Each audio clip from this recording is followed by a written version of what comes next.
Command codes verified. Priority 1 message from Starfleet coming in on secured channel. And here we are with Jesse Heinig, one of the awesome developers at Cryptic Studios that has helped formulate the amazing star bases that everybody is loving so much. Thank you again for joining us, Jesse. Thank you. Glad to be here. So, I guess let's treat this a little bit like a tutorial. Let's say somebody is brand spanking new to starbases. Once you beam onto the starbase, where's the first place you should go? Well, once you have arrived at your fleet's starbase, which you get to by going to the Eta Eridani sector block and going to your Federation fleet starbase or Klingon fleet starbase, you'll arrive in this transporter room and pass out into the promenade here. So I should say pass through into the promenade here. This promenade is the main area of the starbase where you'll see many crew members walking about, taking part in their various activities. There's quite a few things that are linked to this central area where you'll move through it to reach your requisitions area, your operations area, and there are other areas on the sides that will have special unlock features that you'll be able to use to decorate your starbase and create a more social atmosphere, whether it's unlocking additional features for the meeting room that you can see straight across the way here, or for the lounge over to the left and up a bit, which is sort of like your starbase's version of 10 forward. Cool. Now, in terms of mission, is there any specific contact here on the promenade that you head to first? The first thing you'll want to do probably is check in with your officer of the watch. So come across the promenade and down to the operations area. The officer of the watch is the officer who's in charge of overseeing the day-to-day operations of the starbase when a higher-ranking commanding officer is not doing so. Your officer of the watch will give you a daily mission, and you can perform this assignment, which is randomly chosen, in order to get a small number of fleet marks every day. Fleet marks, of course, are useful in developing your starbase as part of the starbase advancement system. So this is a nice, quick way to gain a few fleet marks that you can contribute every day. And since the mission is chosen randomly every time, you are not guaranteed to be doing the same task over and over again. And in this room, there are a bunch of other little consoles here that we'll eventually have access to, correct? That's correct. As you continue to develop your starbase, build additional facilities, and unlock special features, you'll gain access to the use of consoles that make your starbase a fully functional base of operations, just like Earth Space Dock or any of the other facilities that you have in the game. A fully developed starbase will have mailboxes, bank access, duty officer assignments, ability to train bridge officers, handle costumes, ship selection, everything that you could want from a major social hub for your fleet. Essentially, when you have fully developed your starbase, this will be the base of operations for your fleet. You'll come here to take care of all of your business. To this room? Or do you mean to the starbase as a whole? To the starbase in general. Okay. And as you can see, the consoles that are currently listed as interactable will tell you what you have the ability to unlock here. So this is a duty officer management console that's not currently available. Once this starbase has reached a high enough tier, it's possible to unlock duty officer management, and this will patch you into the duty officers at your respective academy, whether it's Starfleet Academy for the Federation or Klingon Academy for Klingons, so that you can purchase additional duty officers or speak to Lieutenant Farah for whatever needs you might have there. Similarly, you can see these consoles here for accessing mail, and this console actually has mail access ready. So good job unlocking the first tier of your starbase and getting your mail working. Thank you. Over on the other side, bank access, which is not available yet, but probably will be soon. And you'll find that there are functions like this that will continue to unlock as you develop your starbase. Some of them unlock automatically as the starbase or its facilities advance in tiers. Others are unlocked by completing specific projects that will become available when your starbase reaches a certain level of development. So the mailbox and the bank, for instance, automatically unlock when your starbase finishes a certain level of development. The personnel officer over here in the corner is also part of the duty officer system, and once the personnel officer's unlocks have been completed, this character is capable of giving you additional duty officer assignments and allowing you to do duty officer recruitment and exchange missions here. So just like you can go to Starfleet Academy to trade in several common duty officers for uncommon ones or whatnot, you can do the same thing through the personnel officer once his features have been fully unlocked. And this goes the same for virtually every other room in the fleet starbase. As you progress in the tiers, things will become available to you that you see now, but you can't necessarily interact. Like if we go up here to this little bar area, you've got bartenders and replicators that may not be active yet. Correct. And you will find that this means that your fleet can decide which things are important to you and what you want to unlock. If you're playing a very sociable fleet that enjoys doing role-playing and likes having a well-developed starbase atmosphere, you will rush to do things like unlocking the chef, the bartender, and the special lounge decor area that is coming soon. The fleets that want to do things that are more related to duty officers will obviously unlock personnel and duty officer consoles. Everything you do, your fleet can decide where they want to put their projects and what sorts of things they want to be good at. You can have a fleet that's purely themed around doing science or engineering missions and thus decides to perform those sorts of upgrades first and gets those particular benefits. Now, you've been talking about the projects and the contributions that a fleet can do and how they build. Why don't we go ahead and talk a little bit about that now that we're here at the Promenade. So how does a fleet progress and rank up through the tiers? When you open the fleet window by using the button that is in the right side of the bottom row on the UI near the minimap, it looks like 3 chevrons surrounded by an olive wreath.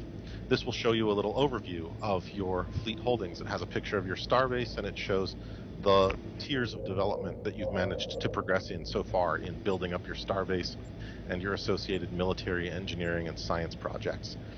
As those tiers advance, it will unlock certain features automatically and give you access to additional projects that you can use to unlock other features.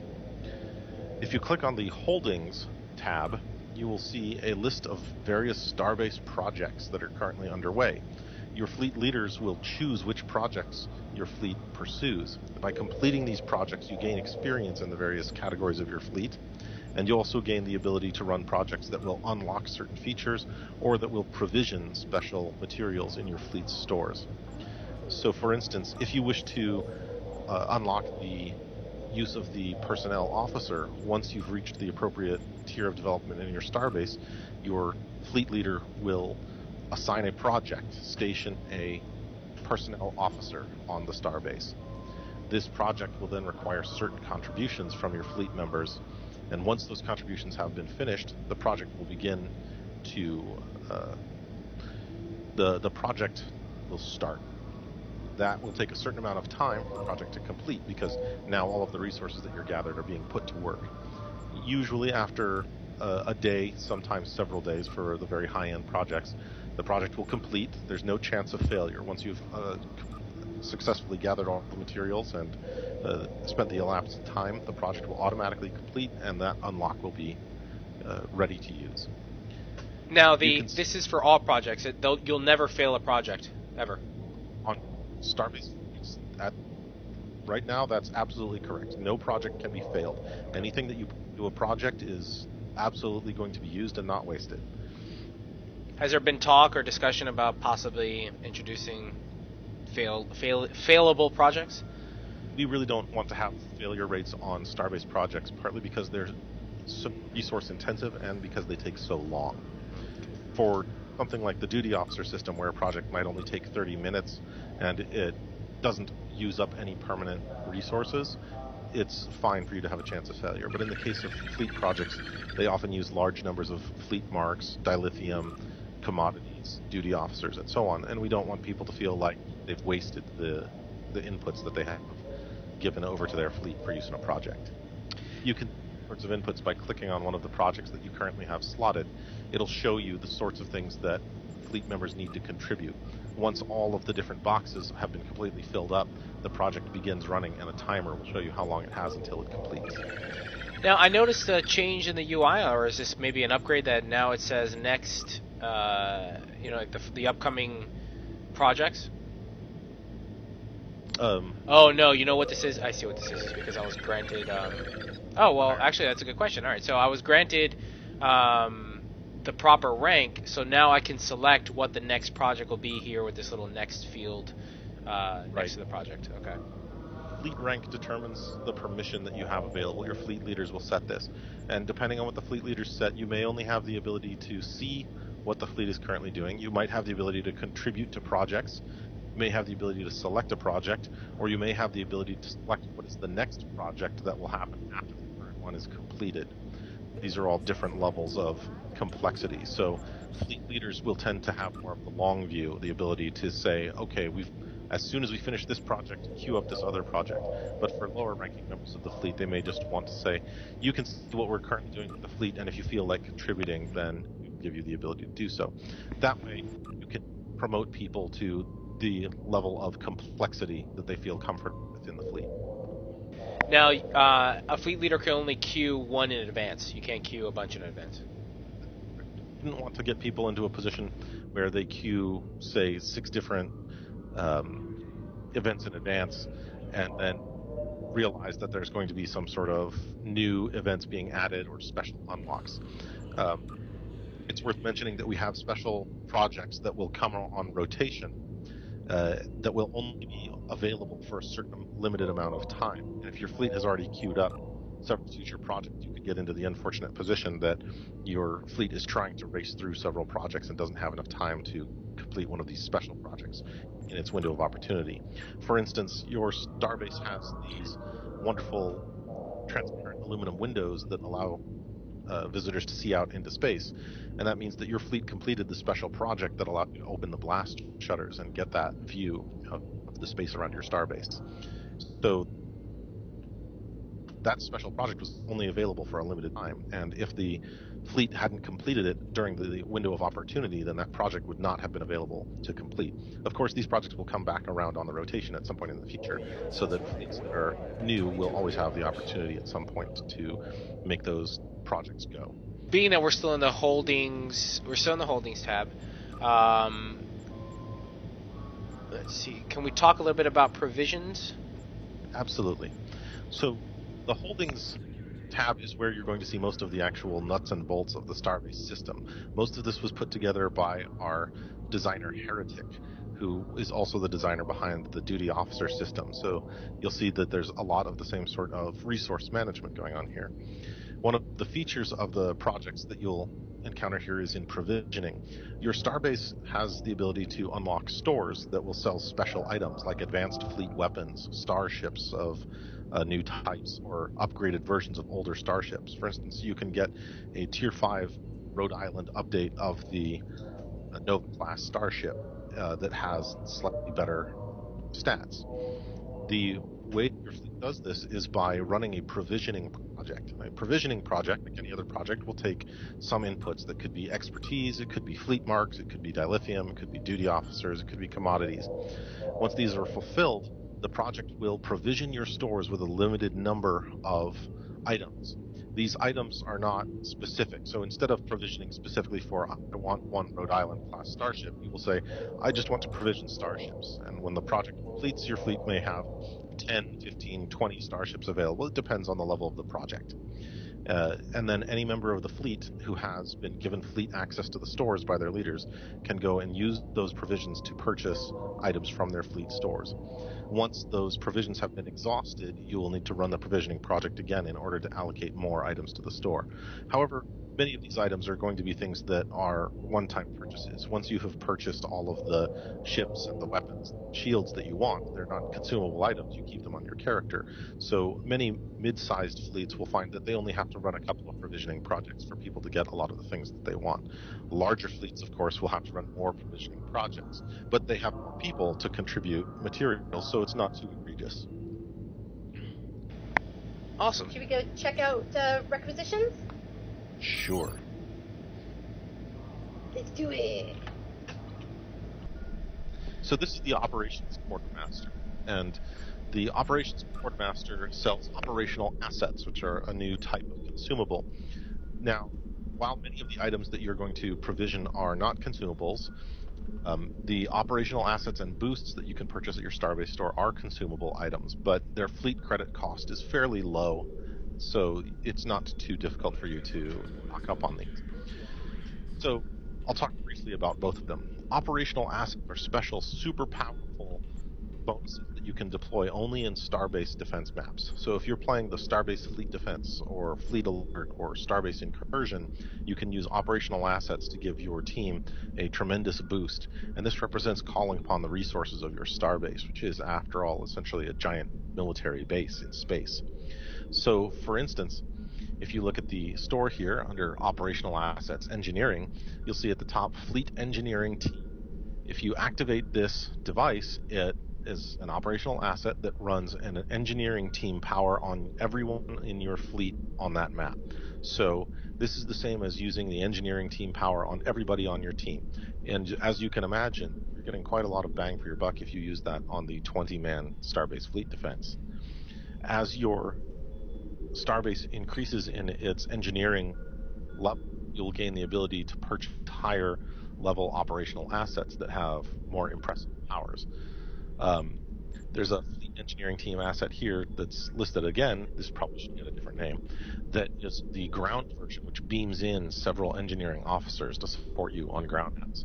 So as you can see, there are both ground and space operational assets that can be used in all of those types of maps. Boosts, on the other hand, give you a skill bonus for everyone on the map. So, for instance, you could take the Fleet Engineering Skill Boost standard issue, very cheap price. When you use this for 4 hours, it gives a +1 bonus to all engineering skills. That's everything that is an engineering skill. If you open your skill list and you look at engineering systems, for space alone, that's 15 skills. They're all getting this bonus. All of the categories have the same types of boosts available, and as your Starbase increases in its tier, you can purchase more and more powerful boosts until at the very top end you can get elite training boosts that give you 4 hours of a +10 bonus to every skill. Obviously, these can really turn the tide in a pitched battle. The basic boosts and operational assets are always available and do not have to be provisioned. That way, if you've gotten fleet credits by contributing to your fleet, you can always spend those credits on something useful. As you get higher tiers of operational assets and boosts, you will need to provision them appropriately. That's pretty sweet, actually. Like, especially for the skill boost like that. That's epic. Yeah. But again, these are only for fleet actions. The operational assets are only for fleet actions, but the boosts can be used anywhere. Nice. You have a bunch of extra fleet credits from doing some provisioning assignments and getting credit from your fleet for it. You could go and buy, say, Fleet Science Skill Boost Standard Issue. 500 fleet credits, always available, no provisioning required.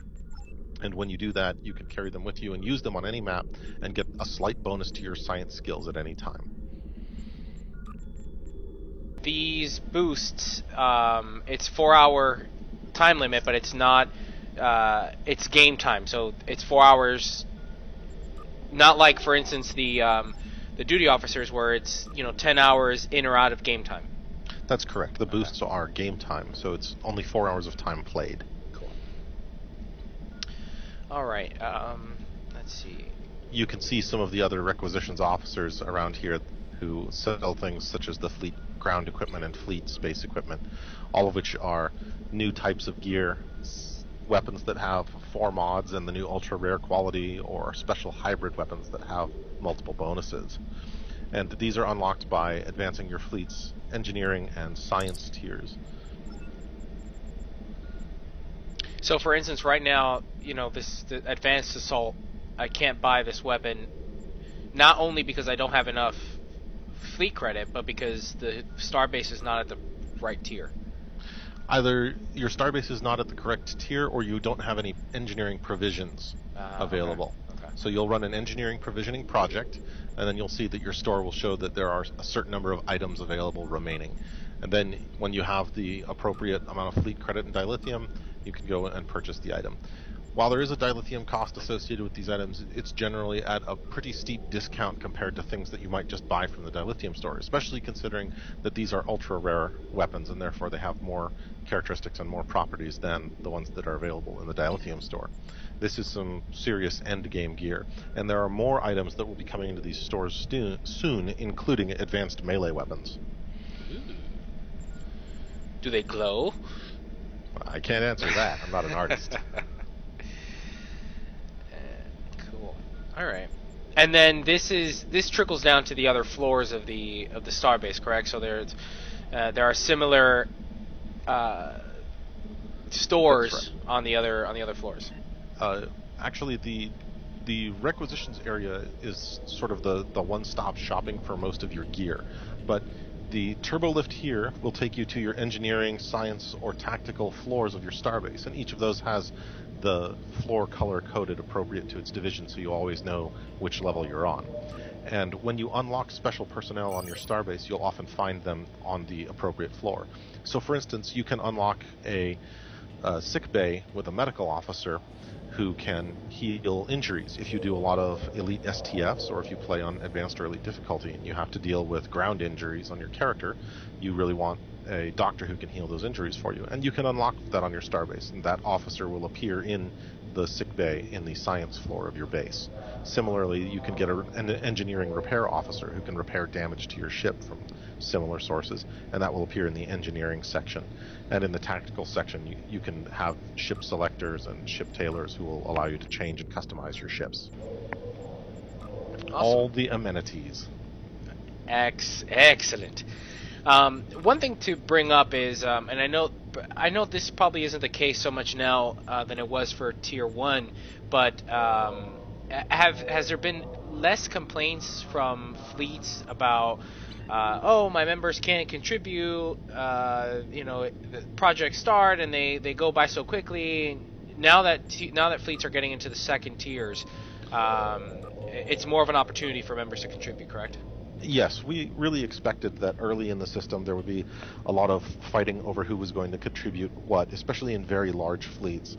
But we know that as the fleets progressed, that would winnow out to some degree as people used up some of their existing resources or decided that they'd already gotten what they wanted and weren't going to contribute more.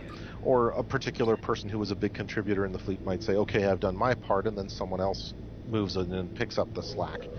And so we're pretty happy with where the contributions are going now, and that was kind of an expected speed bump that we thought was going to show up. As the starbase increases in tier, the projects require additional resources or rarer resources, like duty officers of specific specializations. And so that has also made it so that people have an opportunity to say, oh, we need this specific rare thing, I can go and contribute that. And there's always fleet marks. Since fleet marks have only just become available with the launch of Season 6, people who want to contribute can always run the queued events that give you fleet marks. All of your Starbase related events, the new events from Season 6 like Colony Invasion, Starbase Blockade, Starbase Incursion, the no-win scenario, all of these give fleet marks, and we're tuning the amount of fleet marks that they award to make sure that they're always worth your time, and fleet marks are a very desirable contribution for the fleet system. Have there been any suggestions from the forums or anything of that, opinions that have kind of been like, maybe we should change that to something else, or any developments that we might be able to see? Well, we actually, we're increasing the amount of fleet marks that are given by some of the space missions that take a particularly lengthy amount of time. In specific, the Starbase 20-player fleet defense mission is going to award quite a few more fleet marks in the near future. We also reduced the cost in fleet marks for some of the Tier 4 and Tier 5 projects and unlocks on the Starbase because we felt that the costs became so high that there would be a real feeling that no matter how much you contributed, you weren't making any progress or headway. And we wanted to get it to the point where a player felt like the amount of fleet marks that they earned in a week actually made a real difference for their fleet. So we actually brought some of the higher tier costs down to keep things running more smoothly. One other thing that you'll notice is if you play in the Starbase space missions such as the Fleet Alert or Blockade, and your Starbase has at least completed Tier 1, the starbase itself will fight in the mission along with you. Yes, I did notice that. Yeah, it actually shoots stuff. Not only that, but your starbase has a 20-kilometer range on its weapons. Oh, nice. I should mention a couple of things about fleet credits. Mm-hmm. So, fleet credits are earned when you make contributions to a project. Everything that you turn in immediately gives you fleet credits, which are then used to buy things from your fleet store. So, you go out and earn dilithium or marks or commodities, you give those to your fleet, and in return you get fleet credits. Once you've earned fleet credits, they are yours. They go with you even if you leave the fleet and change to another fleet. So if you earn 100,000 fleet credits and then you decide to change to a new fleet, you keep your credit, so you can still buy things from the new fleet stores when they have things available. Also, there's a leaderboard on the fleet holdings. If you go to your fleet and holdings, there's a sub-tab, status, contribute provisions, and leaderboard, and this shows you who's the biggest contributors in the fleet based on who's earned the most fleet credits. And while there's maybe a little bit of competition, this is also so that fleet leaders can decide if they want to change what levels of people are allowed to contribute in case someone is taking all the contribution, and so that you can see how much you have put into your fleet yourself. You can say, oh look, I've put in 100,000 fleet credits worth of stuff, I'm a real contributor for my fleet. If you leave your fleet, the leaderboard information stays with the fleet. So when you go to a new fleet, you will start fresh on their leaderboard. But that doesn't erase the fleet credits that you have in your pocket that are still an asset you can use to purchase things. If I leave the fleet, my name will still be on their roster. Your name will still be on their leaderboard because Right. you earned fleet credits in that fleet. Leaderboard, right, not roster. Okay, cool. All right, I guess that's it. Is there anything else you'd like to... I think that's a fine start for an overview. Yeah. And there is more to come with the system. We've designed it specifically to make it expandable. Keep an eye out for those special projects that will come up on the calendar and allow you to unlock special features in your interior, like additional decor or new NPC characters that will do interesting things. And we really plan to have the Starbase functionality continue to be a major part of the game. Wonderful. Well, thank you again so very much for joining us, Jesse, and Always a pleasure. we look forward to seeing you in Vegas. Thank you. See you there.